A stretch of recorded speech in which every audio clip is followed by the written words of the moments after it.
Welcome back to सुबह सवेरे पाकिस्तान। हम वापस आए। हमने बात की ब्रेक पे जाने से पहले कि तीनों सूबों की सूरत हाल इस वक्त क्या है। हमने हुकूमत की राय जानने की भी कोशिश की। अब हम सुबह सिंध की बात कर लेते हैं। पार्लिमानी सेक्रेटरी सेहत सिंध कासिम सोमरू साहब हमारे साथ ही मौजूद हैं। कासिम सोमरू साहब, बहुत शुक्रिया आपके वक्त का। सुबह सवेरे पाकिस्तान में आपको खुशामदीद कहते हैं। क्या सिंध हुकूमत NCOC को मुकम्मल लॉकडाउन का मशवरा दे रही है? क्या आप समझते हैं कि यही आखिरी हल बचता है या फिर सूरत हाल बेहतर हो सकती है? वैसे भी बिस्मिल्लाहिर्रहमानिर्रहीम, बहुत शुक्रिया आपका। जी, हमने हमारे चीफ मिनिस्टर साहब ने जब पहली मीटिंग हुई थी उस वक्त भी हमने ये मशवरा दिया था कि जहाँ जहाँ आपके पास इन्फेक्शस रेट बहुत ज़्यादा है और जहाँ पर स्प्रेड बहुत ज़्यादा है तो हमें जो है वो ये यकीनन हमने जब हमने ये इंटरसिटी बसेस भी बंद की थी और इंटर प्रोविंशियल ट्रांसपोर्ट बंद की तो यकीन उससे काफ़ी बड़ा फ़र्क आया था। ये बहुत जब पहले लॉकडाउन में, तो हमें अभी उसी एक्सपीरियंस को जो है वो लर्न करना चाहिए था कि जहाँ जहाँ पर हमारा स्प्रेड बहुत ज़्यादा है, और आपने खुद देख रहे हैं कि पंजाब और KP और आज़ाद जम्मू कश्मीर में भी और गिलगित बल्तिस्तान, इस्लामाबाद टेरिटरी में, तो ये जो माइक्रो और स्मार्ट लॉकडाउन जो हैं वो इस वक्त इसलिए ज़्यादा इफेक्टिव नहीं हो रहे क्योंकि लोग वॉलंटियरली जो SOPs को जो है वो फॉलो अप नहीं कर रहे। लोगों के पास मास्क नहीं पहन रहे, सोशल डिस्टेंसिंग मेंटेन नहीं हो रही, बाज़ारों में रश है और जो तमाम जो लाइफ एज यूजुअल है और उसमें जो है वो लोग SOPs को वॉलंटियर नहीं कर रहे। तो हमें इन्फोर्समेंट की तरफ जाना होगा, जब हमें लीड लेनी होगी। जब तक हम लीड नहीं लेंगे तो लोगों के पास वो जो SOP फॉलो करने का जो रिलेक्टेंस आ गई है उसमें जो है वो हमें बिल्कुल भी एहतियात बरतने की शदीद ज़रूरत है। अच्छा। और हमें इसके अलावा हमारे पास कोई ऑप्शन नहीं है कि हम जो है वो किसी न किसी फॉर्म में स्ट्रिक्ट लॉकडाउन करें, लोगों के अंदर हम स्ट्रिक्टली जो है वो SOPs को फॉलो करवाएं। ठीक है कासिम साहब, सिंध हुकूमत कोरोना वैक्सीन मतलूबा तादाद में ना मंगवाने पर वफाक पर तनकीद कर रही है, लेकिन 18वीं तरमीम के बाद तो सेहत का शोबा आप लोगों के अपने पास है। आप लोगों ने इजाज़त मांगी थी, वफाक ने सबसे पहले आपको इजाज़त भी दी कि आप मंगवाना चाहते हैं मंगवाएं। आप खुद क्यों नहीं वैक्सीन मंगवा रहे? आपने ऐलान किया था, बजट मुख्तस किया था। देखें, ये बात नहीं है, हमने ये हम तनकीद नहीं कर रहे, लेकिन ये हमारी बहुत इस वक्त दुनिया में सबसे ज़्यादा ज़रूरत जो है ये इस पेंडेमिक से निकलने की जो सबसे इम्पॉर्टेंट तरीन आस्पेक्ट है वो वैक्सीन है। आप जब तक वैक्सीन लोगों को नहीं लगवाएंगे और लोग जो है वो इस बीमारी से जो है वो इधर वे में हमारी सोसाइटी का एक रुकन या दूसरा रुकन जो है वो इन्फेक्टेड होता रहेगा। तो हमारा जो कहने का मकसद है वो ये है कि जी हमें ये, चूँकि दुनिया में जितने भी वैक्सीन मैन्युफैक्चरर हैं वो गवर्नमेंट्स ऑफ जो नेशनल गवर्नमेंट्स होती हैं या फेडरेशन गवर्नमेंट्स होती हैं उनसे बात करती हैं। हम सुबह जो है यकीनन हमारा 18th अमेंडमेंट के बाद सूबाई सब्जेक्ट है, लेकिन बहुत सारी ऐसी चीज़ें हैं जिसका ताल्लुक जो है वफाकी हुकूमत के फैसलों के साथ जो है वो सूबाई हुकूमतें पाबंद होती हैं उसका अमल करने में। हमने बहुत पहले रिक्वेस्ट की थी कि हमें दें, उसके बाद वो जो है ना वो कभी हाँ देते हैं कभी नहीं देते, तो वो वाली कहानी। फिर उन्होंने कहा कि जी आप ले लें। अब दुनिया में जो मैन्युफैक्चरर्स हैं उसके पास इतनी ज़्यादा डिमांड्स हैं, रश है कि वो हर एक को इस तरह से इजीली सप्लाई नहीं कर सकते। हमने देर की है। हमने उसके बावजूद भी जो है वो एक चाइनीज़ कंपनी को लेटर ऑफ इंटेंट देगा, हमने बुक किया कि जी आप हमारी इतनी रिजर्व रखें, हम अपनी किटी में जितना पैसा रिजर्व कर सकते हैं हम आपको उसमें से हम रिजर्व करके अपने लोगों के लिए वैक्सीन मंगवाएंगे। इसमें तो कोई दूसरी राय है नहीं। अब जब वो हमें कमिटमेंट देंगे कि किन दिनों में हमें वो सप्लाई कर रहे हैं तो डेफिनेटली हम विल सी के हमें वो जो है वो मिले, वैक्सीन मिले। लेकिन ये वफाकी हुकूमत का इसलिए हम तनकीद नहीं कर रहे, ये हमारी इस वक्त पाकिस्तान के लोगों की या जो दुनिया में जितने भी लोग हैं उन तमाम की जो है ना ज़रूरत है। वैक्सीन के बगैर आप इस बीमारी से छुटकारा नहीं पा सकते। इससे ये जो इस वक्त वैक्सीन यही है कि हम मास्क पहने या सोशल डिस्टेंस मेंटेन करें या हाथों को धोते रहें और बीमारी से जितना बच सकते हैं वो बचें। लेकिन अल्टीमेटली दुनिया में इसका मुस्तकिल हल यही है कि वैक्सीन लगवाएं या वैक्सीन जो है ना हुकूमतें प्रोवाइड करें, लोगों को इस बात के इनकरेज करें कि वैक्सीन लगवाएं और यही इसका मुस्तकिल और ठीक है पायदार कासिम हल। साहब, बिल्कुल ठीक है। जिन मुश्किलात का आप जिक्र कर रहे हैं कि आपको मैन्युफैक्चरर से बात करने में आ रही हैं, वही विफाक को भी मुश्किलात का सामना करना पड़ रहा है, उसको भी अंडरस्टैंड कीजिए। दूसरा, आप विफाकी हुकूमत को कह रहे हैं कि वो लॉकडाउन लगाएं, लेकिन हैदराबाद की सूरत हम देख लेते हैं। मुस्बत शर्रा जो वहाँ पर है उसको अगर देखते हुए आप लोग वहाँ पर लॉकडाउन क्यों नहीं लगा रहे हैं? और मुनासिब तादाद में क्या आपके पास वेंटिलेटर्स और ऑक्सीजन मौजूद है? बिल्कुल, हमारे पास इस वक्त भी वेंटिलेटर्स मौजूद हैं और हमारे पास हमें कल एनडीएमए की तरफ से हमें मज़ीद भी वेंटिलेटर्स मिले हैं, वो भी हम जो है वो इंस्टॉलेशन कर रहे हैं। एसडीयू की भी हमारी इस वक्त जो है वो काफ़ी तादाद है जो पूरे सिंध में बड़े शहरों में जितने में सब में अवेलेबल है। ऑक्सीजन भी इस वक्त जो है वो हमने उसका पूरा एक मजबूत, कल भी हमारी इस पे ऑक्सीजन जो सप्लायर के साथ मीटिंग की है। हमारे पास इंशाल्लाह हमें ऑक्सीजन की प्रॉब्लम नहीं होगी। तो हम वी आर अल्लाह ना करे कि हम जाएं, लेकिन हम उससे पहले हमें ये उस बात का इंतज़ार नहीं करना चाहिए कि जो खुदा न खासा हालात ख़राब हों और उसके बाद जो है वो हम किसी एहतियात के डिसीजन पर जाएं। हमें उससे पहले जो है वो इससे पहले हमें ये डिसीजन लेना होगा कि हम इस इन्फेक्शन के स्प्रेड को रोकें, और उस रोकने का जो दुनिया में ट्राइड एंड टेस्टेड मेथड्स हैं, वो एक ही मेथड है कि जी आप उन एरिया की जो हम लोगों को पाबंद करें कि वो घरों में बंद रहें, ताकि वो इन्फेक्शन से खुद भी बचें और दूसरों को भी बचा सकें। ठीक, कासिम सुमरो साहब बहुत शुक्रिया आपका, सबसे पहले पाकिस्तान का आप हिस्सा बने। लेकिन सवाल ये है कि इस वक्त गवर्नमेंट्स को आपस में एक दूसरे पर बयानबाजी से काम नहीं लेना चाहिए। इशाल देखें, हम हैदराबाद की सिचुएशन देख रहे हैं, वो भी हमारे लिए उतनी तशवीशनाक है जितनी हम लाहौर की बात कर लेंगे, हम केपी के किसी शहर की बात कर लेंगे, बलूचिस्तान की बात कर लेंगे। तो अगर हम हुकूमतें वफाक को ये मशवरा दे रही हैं कि आप लोग लॉकडाउन करें, तो जो इख्तियार आपके पास है आप उस इस वक्त तमाम हुकूमतों को अपनी अपनी कैपेसिटी में रहते हुए जो कुछ इकदाम किए जा सकते हैं आवाम के लिए, अपने सूबों के लिए, वो करने चाहिए। हम मोहलिक वबा की बात बार बार कर रहे हैं, जिसकी वजह से अमवात का जो जाल है वो बिछ रहा है। मौत की सूरत हाल जो है वो ये है कि अमवात बहुत ज़्यादा हो रही हैं, हलाकतें और केसेस जिस रफ्तार से बढ़ रहे हैं उसने ख़तरे की घंटी बजा दी है। और वज़ीर इत्तलात फवाद चौधरी ने यह भी कहा है कि मुल्क में कोरोना वायरस की सूरत हाल एक हफ्ते में अगर बेहतर नहीं हुई तो मुश्किल हालात होंगे और लॉकडाउन की तरफ जाना होगा। हाँ जी, बिल्कुल ऐसा ही है। हुकूमत यही कह रही है कि हमारे पास आखिरी ऑप्शन लॉकडाउन है, और अब देखें गवर्नमेंट ये बात कर रही है, हम आखिरी ऑप्शन की तरफ जा रहे हैं। हमारे लिए आसान नहीं होगा लॉकडाउन में जाना, मुल्क के लिए बहुत मुश्किल हो जाएगा। खुदारा एहतियात कीजिए, पूरे मुल्क में दस्तयाब ऑक्सीजन का 90% जो है वो इस्तेमाल हो रहा है। ऑक्सीजन मंगवा भी लें तब भी सिस्टम में ज़्यादा सप्लाई तो आप नहीं दे सकते हैं, जबकि वफाकी हुकूमत जो है वो कोरोना की तेज़ी से बिगड़ती सूरत हाल पर मुतहर्रिक हो चुकी है। बिल्कुल ऐसे ही वफाकी हुकूमत ने सूबों से कोरोना टेस्ट की जो यौमिया सलाहियत है उसके इजाफे की अपील कर दी है, और इस सिलसिले में वफाक ने एनडीएमए को भी सूबों को टेस्टिंग किट्स फराहम करने की हिदायत कर दी है।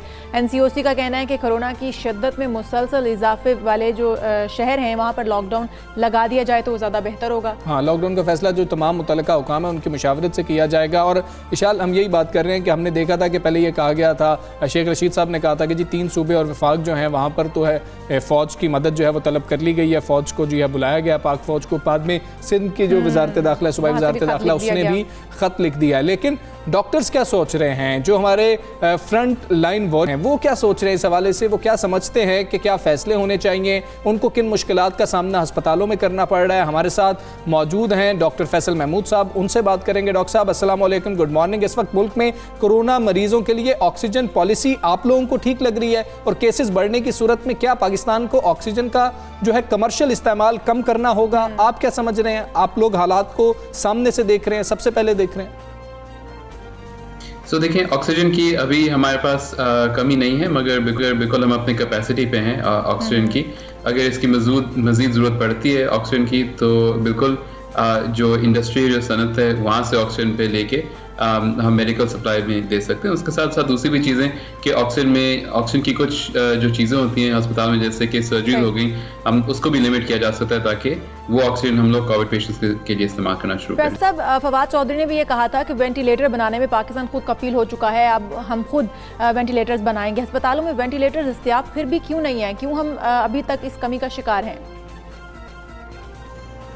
क्योंकि देखें वेंटिलेटर जो है वो सिर्फ मशीन नहीं होती, वो तो अपनी जगह है, मगर वे वेंटिलेटर इस्तेमाल करने के लिए जो स्टाफ है, जो अमला है, वो भी स्पेशलाइज होता है, जो डॉक्टर हैं वो भी स्पेशलाइज होते हैं। तो हर डॉक्टर, हर नर्स वेंटिलेटर चला नहीं सकता। तो अगर आपके पास वेंटिलेटर अगर है भी मगर चलाने वाला कोई नहीं है, उसकी खास जो जगह होती है वो नहीं है, तो वेंटिलेटर का फ़ायदा नहीं है। और यही बात है कि जब हम सिर्फ वेंटिलेटर की बात नहीं करते, वेंटिलेटर बेड्स की बात करते हैं, क्योंकि इसका मतलब है वहाँ पे वेंटिलेटर भी है, वेंटिलेटर की खास ऑक्सीजन भी है, वहाँ पे वो अमला भी है जो ऐसे मरीजों का ख्याल रख सकते हैं। ठीक है डॉक्टर, कराची में मौजूद हैं, हम वहाँ की सूरत हाल देख रहे हैं, खुसूसी तौर पर हैदराबाद की सूरत हाल देख रहे हैं, बहुत ज़्यादा ख़राब हो रही है। कोरोना केसेस बढ़ने की सूरत में NCOC का अगला इकदाम क्या होना चाहिए? वो तो एक तरफ है, सूबे भी कह रहे हैं, लेकिन सूबाई हुकूमत का क्या इकदाम होने चाहिए? लॉकडाउन क्या ज़रूरत है वक्त की? अब ये वक्त अनकरीब आ रहा है लॉकडाउन का, मगर और अगर रेट्स बढ़ते रहे तो शायद लॉकडाउन होगा। एंड ये ज़रूरी नहीं कि पूरे मुल्क में एक साथ लॉकडाउन हो सकता है कि उन शहरों में जहाँ पे रेट बहुत ज़्यादा है वहाँ पे लॉकडाउन हो, और जहाँ पे रेट्स थोड़े कम है वहाँ पे लॉकडाउन ना हो। बिल्कुल सही। डॉक्टर साहब ये भी बताइएगा, हम वैक्सीन की बात कर लेते हैं। कोरोना वैक्सीनेशन मतलूबा रफ्तार क्यों नहीं पकड़ पा रही? अभी भी सुस्त रवि का शिकार है। वैक्सीनेशन को पब्लिक क्यों नहीं किया जा रहा आखिर? देखिए, वैक्सीनेशन की रफ्तार नहीं पकड़ने के बहुत सारे इसमें वजूहात हैं। एक तो ये कि जैसे कि आपको मालूम है कि वैक्सीनेशन जो है वो सब लोगों के लिए नहीं खोली है, वो सिर्फ उन लोगों के लिए फ़िलहाल है जिनके अंदर कोरोना लगने के चांसेस ज़्यादा हैं और जिनकी उम्र ज़्यादा है। इसके साथ साथ वो जगहें जो शहर से बाहर हैं, यानी कि हमारे जो देहात वगैरह है, वहाँ पे चूँकि आगाही कम है तो वहाँ पे वैक्सीन का अमल और भी आहिस्ता है, वहाँ पे लोग कम वैक्सीन लगा रहे हैं। तो और इस पर भी काम हो रहा है कि वहाँ पे ज़रा वैक्सीन थोड़ा सा और ज़्यादा किया जाए, वहाँ पे ज़्यादा आउटरीच की जाए उनको बढ़ाने के लिए। इसी तरह से हेल्थ केयर वर्कर्स का हमने बीच में वैक्सीनेशन जो है वो बंद हो गई थी, वो अभी वक्ती तौर पे दोबारा खोली गई है ताकि जो हेल्थ केयर वर्कर्स बच गए हैं उन्हें जल्द से जल्द हो जाए। जब ये वाले पॉपुलेशन अच्छी खासी वैक्सीन हो जाए तो उसके साथ फिर हम बाकी लोगों की तरफ भी जो ये मुल्क आएगा। अब कुछ लोग ऐसे हैं जो कि शायद उनको पहले वैक्सीनेट हो जानी चाहिए, जैसे कि जिनके अंदर तिब्बी मसले हैं, जैसे कि डायबिटीज़ हो गई, ब्लड प्रेशर हो गया, ब्लड शुगर हो गया। वो लोग जिनकी उम्र अगर कम भी है तो उनको भी वैक्सीन की ज़रूरत है। उसमें भी काम हो रहा है कि उनको हम पहले कैसे वैक्सीनेट करें। ठीक है डॉक्टर साहब, ये बता दीजिएगा ज़रा कि निजी सतह पर भी जो वैक्सीन आई थी वो चंद दिनों बाद ही ख़त्म हो गई, उसमें भी जो है मुश्किलात का सामना करना पड़ रहा है, तो वो हमें बता दीजिए कि हमने क्यों उसको तनकीद का निशाना बनाते रहे? जो हुकूमत की जानिब से एक फैसला किया गया था, निजी शोबे के लिए कितना ज़रूरी है कि वो वैक्सीन मंगवाएं ताकि ज़्यादा से ज़्यादा लोग जो हैं वो जल्दी वैक्सीनेट हो सकें? नाकाम तो नहीं हो रही है। देखिए, जैसे जैसे वैक्सीन आएगी तो वो लोगों को लगती रहेगी। याद रखें पूरे मुल्क के अंदर पूरे दुनिया के अंदर शॉर्टेज है वैक्सीन की, सिर्फ पाकिस्तान में नहीं है। और जो दूसरे ममालिक हैं जहाँ से हम वैक्सीन लेने वाले थे, जैसे इंडिया हो गया, तो वो अब वैक्सीन आगे इंडिया से बाहर नहीं फराम कर रहा है। उसकी वजह यह है कि वहाँ पे खुद उनके नंबर इतने ज़्यादा हैं कि वो कोशिश करें कि उनकी भी पॉपुलेशन वैक्सीनेट हो जाए। इसी तरह से रूस वैक्सीन बना तो रहा है मगर उनकी वैक्सीन बनाने की जो सलाहियत है वो इतनी ज़्यादा नहीं है। और चाइना वैक्सीन फराम कर रहा है, मगर अगेन उनकी भी एक लिमिट है, वो कितना पूरी दुनिया को फराम कर सकता है। सो जैसे जैसे वैक्सीन आ रही है वो लग रही है, और इन वैक्सीन के अलावा दूसरी वैक्सीन भी मुतबक्के हैं, और इंशाल्लाह इस साल के आखिर में हमारे पास और भी ज़्यादा ऑप्शन होंगे वैक्सीन लगाने के। डॉक्टर फैसल महमूद साहब, बहुत शुक्रिया आपका। सबसे पहले पाकिस्तान का आप हिस्सा बने। आप बता रहे थे कैपेसिटी के हवाले से जो असल में अस्पतालों के अंदर जिन मसाइल का सामना करना पड़ रहा है उस पर बात कर रहे थे। इशाल बात यह है कि हम लोगों ने एहतियात कब करनी है? अगर अभी भी नहीं करनी तो हम भारत के हालात देख रहे हैं, खुदारा बहुत एहतियात कीजिए। हम मुतहम्मिल हो ही नहीं सकते हैं कि हम लॉकडाउन की तरफ जाएं, हमें लॉकडाउन लगाना पड़े। इसलिए कोशिश हमें ये करनी चाहिए कि हम एहतियात बरतें। जो हम बाज़ारों का हाल देख रहे हैं ना, खुदारा ऐसा मत कीजिए पाकिस्तान। बिल्कुल ऐसा ही है। हमारे बुजुर्गों को इस वक्त घर पे रहने की ज़रूरत है, फिर हमारे बच्चों को घर पे रखने की ज़रूरत है। हम लोग बाहर निकलते हैं, हम जो वर्किंग लोग हैं वो बाहर जाएं, लेकिन एहतियात का दामन हाथ से ना छोड़ें। मास्क लगाएं, सैनिटाइज कर लें, आप आकर कपड़े चेंज करें, उसके बाद बच्चों को, फैमिली को मिलें ताकि आपके घर वाले महफूज रह सकें। यही हमने प्रैक्टिस पहले भी, जब पहली लहर आई थी तो हमने यही प्रैक्टिस शुरू की थी, और हम लोगों ने देखा कि काफ़ी हद तक हमने उस पर काबू पा लिया, और कुछ महीनों के बाद सूरत हाल काफ़ी बेहतर हो चुकी थी। लेकिन जो ये दूसरा दूसरा और फिर तीसरी लहर आई है, उसके बाद ये देख रहे हैं हम कि बहुत ही ख़तरनाक लहर है, इसके बावजूद हम सीरियस होने के लिए तैयार नहीं हैं। हम पहली लहर में फिर भी कुछ सीरियस हुए थे, हमने इस चीज़ को एक्सेप्ट किया था कि कोरोना वायरस है। अब तो हम इस चीज़ को एक्सेप्ट करने के लिए तैयार नहीं है। क्यों नहीं है? मार्केट्स में हम क्यों जा रहे हैं? अगर हम एक ईद सादगी से मना लेंगे तो इसमें कोई हर्ज नहीं है, हम महफूज रह सकेंगे। विशाल, ईदें तो और भी आएंगी इंशाल्लाह, लेकिन जिंदगी दोबारा नहीं आती है। और ये सिर्फ आपकी ज़िंदगी का मामला नहीं है, आपके प्यारों की ज़िंदगी का मामला है, घर में बच्चे हैं, घर में बुजुर्ग हैं, उनकी ज़िंदगी का मामला है।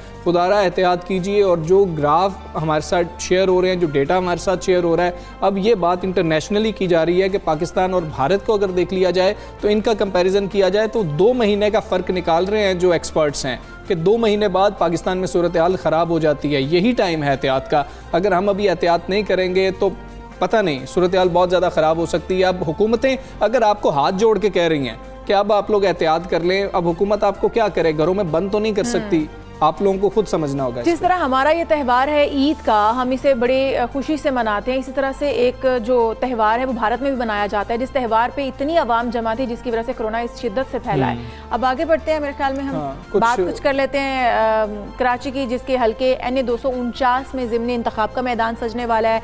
29 अप्रैल को ये मैदान सजेगा, मगर ये इलेक्शन ऐसे वक्त में होने जा रहा है जब कोरोना वबा की तीसरी लहर मौत बनकर आवाम के सरों पर मंडला रही है। इस वक्त हमारे जो सियासी कारकुन हैं, सियासी रहनुमा हैं, उनका भी बहुत बड़ा ये फ़र्ज़ है, उन पर आयद होता है कि वो बाहर निकलने से इज्तनाब करें और वो जो अपने कैंडिडेट्स जो खड़े हैं इस वक्त, वो अपने जो उनके सपोर्टर्स हैं उनको मजबूर ना करें कि वो भी मैदान में आए। बिल्कुल ऐसे ही है। केसेस और अमवात में इजाफे ने तो ख़तरे की घंटी बजाई है। इसी पे हम बात कर रहे थे। इन हालात में किसी भी किस्म के अवामी इज्तिमात खतरे को कई गुना बढ़ा सकते हैं। जिस तरह से इशाल बात कर रही थी, भारत में वाकई ऐसा हुआ कि एक त्यौहार में सब इकट्ठे हुए, उसके बाद सूरत हाल बहुत ज़्यादा ख़राब हो गई। यहाँ सियासी जमातों की तारीफ भी करनी होगी इशाल हमें, जिन्होंने अपने जलसे जुलूस मनसूख करके सियासी दानिशमंदी का सबूत दिया है। पहले हमने देखा था कि पहले तो वहाँ पर जलसे भी किए जाए थे, लेकिन अभी कुछ जो है सेंसिटिविटी दिखाई गई है, कुछ सोचा गया इसके ऊपर। और आलमी वबा के खौफ की वजह से ज़िमनी इंतखाब को मुलतवी करने की तजावीज़ भी दी जा रही हैं और इस हवाले से बाकायदा दरख्वास्त भी इलेक्शन कमीशन में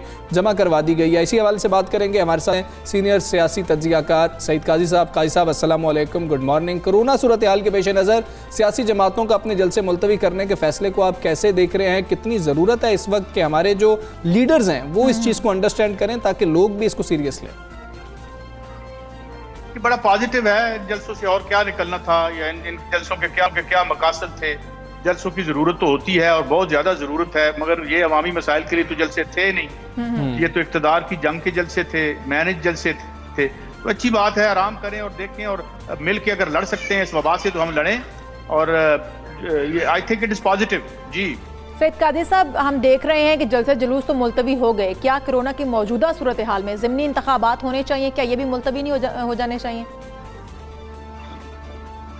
देखें, अगर आपको हमसाये की खबरें आ रही हों और अगर आपने अभी इंटरनेशनल मीडिया ने जो इंडिया के बारे में बताया है और जो डेथ टॉल वो बता रहे हैं, एक तखमीने के मुताबिक खौफ आता है बताते हुए कि जितनी सरकारी अमवात बता रहे हैं उससे 10 गुना ज्यादा हो सकती हैं। ये अमेरिकी मीडिया भी कह रहा है। तो ऐसी सूरत में मैं नहीं समझता we are living in a very unusual period और बड़ा क्रिटिकल पीरियड है। इसमें वो अब नॉर्मल जिंदगी के खेल नहीं चलेंगे। हमारी तमाम फोकस इस बात पे होना चाहिए कि ये खुदा न खास्ता इंडिया वाला जो सिलसिला है ये हमारी तरफ ना बढ़े और जो वहाँ हम देख रहे हैं चिताएं जल रही हैं, जहाँ पे शमशान घाट जो है उनमें जगह कम पड़ गई है, तो हम एक नॉर्मल सूरत अहवाल से में नहीं है। एक हम नबुर्द आजमा है एक ऐसे अजाब से जो न जाने कहां से आन टपका है। इसके लिए हम इल प्रिपेयर्ड थे, इसके लिए हमारे हुक्मरानों ने कोई काम नहीं कर रखा था। इनकी सारी कमजोरियां, लल्ले तलल्ले, चोरियां, डकैतियां इसने नंगा करके रख दी हैं ये जो हमारा ये जो कोरोना है। तो मेरे ख्याल में हमें इससे तमाम जो तवज्जो है इस पे मरकूज करनी चाहिए, इंसानी जानें बचानी चाहिए। बिल्कुल जी। काजी साहब, ये भी ज़रा हमें बता दीजिएगा कि आप क्या देख रहे हैं कि अगर 29 अप्रैल को इलेक्शन हो जाते हैं तो किस जमात का पलड़ा भारी है? मुकाबला कुछ सख्त होता हुआ आपको नजर आ रहा है? देखें, पलड़ा उसी का भारी होगा जो ज्यादा माल लगाएगा। आजकल के इलेक्शन मैनेजमेंट के इलेक्शन है, नजरिए के इलेक्शन नहीं है। आजकल के इलेक्शन जो है असरो रसूख के इलेक्शन है और मेनली माल का इलेक्शन है। उसके बाद जाहिर है कि रियासती स्पोर्ट और हुकूमती स्पोर्ट भी उसमें जो है, लेकिन मैं ज़्यादा चूँकि इसको मैं नहीं देख रहा कि इसको, क्योंकि एक ज़िमनी इंतखाब है, मगर असूल बुनियादी तौर पर यह है कि जो ज़्यादा माल लगाएगा उसके चांसेस ज़्यादा होंगे जीतने के। जी तो काजी सईद साहब ये भी बताइएगा, क्या ट्रांसफॉर्मेशन प्लान के तहत कराची में काम हो रहा है, और जो सीट इस वक्त हार चुकी है तहरीक इंसाफ, क्या आप समझते हैं कि वो तहरीक जो सीट खाली हुई है वो दोबारा हासिल की जा सकेगी? जो आपका दूसरा सवाल है, it is yet to be seen. अभी तो अपनी सीट उन्हें जीतनी चाहिए, अगर वो हारते हैं तो बहुत इसका मतलब बुरी सूरत हाल है। रहेगी कराची ट्रांसफॉर्मेशन, बिल्कुल नहीं होगा जब तक ये चाइना कटिंग और ये ठेकेदारों के हवाले करके कब्जा ग्रुपों के हवाले आपने कराची कर रखा है। कराची से के हवाले से आज ही रिपोर्ट छपी है कराची 60 का कराची दुनिया के 10 बेहतरीन शहरों में आता था, अब पहले 2-3 बदतरीन शहरों में आता है। यहाँ जब तक आप ये कराची की टाउन प्लानिंग, इसके तमाम दीगर जो वसाइल हैं वो लूटते फिरेंगे और कब्जा ग्रुपों के जरिए आप टाउन प्लानिंग करेंगे तो ये और जिल्लत में जाएगा और गिरेगा। मेरा नहीं ख्याल कि ये प्रेजेंट एडमिनिस्ट्रेशन कराची को इस क्वैगमायर, इस दलदल से बाहर निकाल सकेगी। हर चंद के हमारी सिक्योरिटी फोर्सेज ने यहाँ अमन अमान और ये जो भत्ते की सिलसिला था वो बंद किया है। यहाँ पे बोरी बंद लाशों का सिलसिला बहुत हद तक कम हुआ है, मगर लूट मार अब भी जारी है। जब तक लूट मार का धंधा बंद नहीं होता और इस शहर में पैदा होने वाले ह्यूज वसाइल इस पर खर्च होना शुरू नहीं होते, कोई ट्रांसफॉर्मेशन नहीं होगी। ठीक है साहब, बहुत शुक्रिया आपका। सबसे पहले पाकिस्तान का आप हिस्सा बने। हम स्कूल्स की जो सूरत हाल है, जो बंदिशें हैं, उस हवाले से भी बात करेंगे। अभी एक ब्रेक लेंगे, ब्रेक से वापस आएंगे। Stay with us.